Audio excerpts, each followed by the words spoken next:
C'est en début d'après-midi de ce lundi 26 janvier 2026 que Félix-Antoine Tshisekedi Tshilombo, président de la République démocratique du Congo, est arrivé sur la route Kananga-Kalamba-Mbouji pour une visite de routine. Accueilli par plusieurs officiels, dont le ministre de ZITP, John Banzalunda, il a rapidement été convié à suivre les explications de Nico Nzaou, directeur général de l'Agence congolaise des grands travaux, maître d'ouvrage délégué du ministère des ITP sur ce projet qui a été complété par la mission de contrôle BK.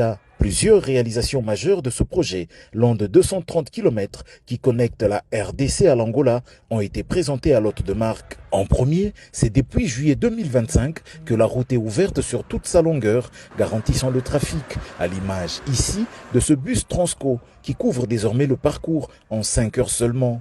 En deuxième lieu, les différentes centrales de production des agrégats, comme le gravier, de différentes granulométries, utiles pour la mise en œuvre du béton bitumineux, sont tous opérationnels. Ceci a également permis la construction des caniveaux qui couvrent déjà les traversées de toutes les grandes agglomérations sur les 20 premiers kilomètres, dont Chamatengu et Matamba. Cette production a aussi permis la mise en œuvre de la monocouche sur les 20 premiers kilomètres et les travaux se poursuivent en direction du village Kambundi. Quant à la couche de roulement, une planche d'essai de 600 mètres a été réalisée avec satisfaction.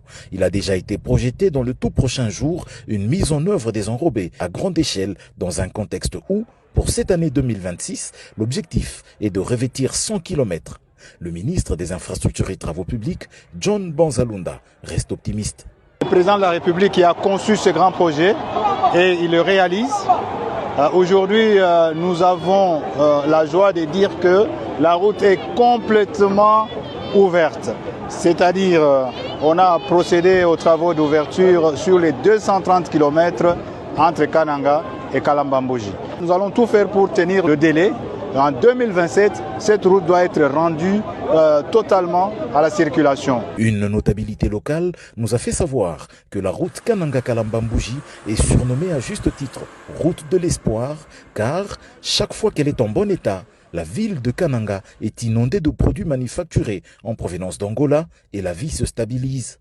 Ça sera une situation permanente avec ce revêtement prometteur que gère l'Agence congolaise des grands travaux avec son partenaire Cisco SA grâce au financement du programme sino-congolais.